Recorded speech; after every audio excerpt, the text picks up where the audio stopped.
Chapter 49.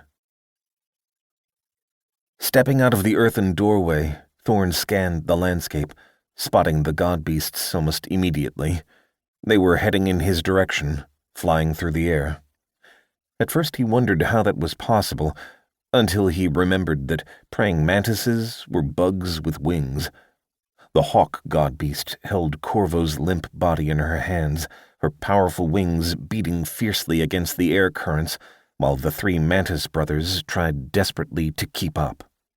The four god-beasts were moving swiftly, and Thorn could see why, as clearly visible in the distance was a gigantic green tree whose branches spread to the heavens, whipping erratically as if in the midst of a fierce storm.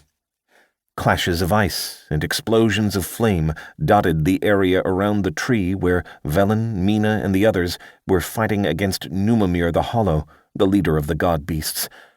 Thorn could also sense that Velen's group was tied up with a number of other enemies, and he could only assume it was the bandits from the mountains who had joined up with the god-beasts.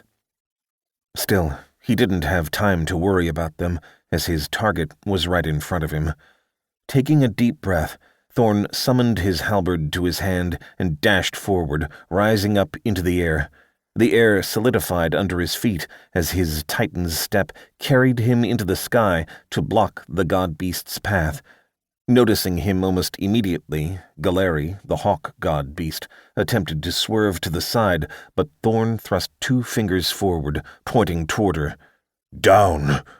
As his words filled the air, ancient runes manifested behind him, and an irresistible force slammed into her, forcing her down to the ground. With a shriek, she tried to free herself from the pressure, but Thorn was having none of it. "Stay!"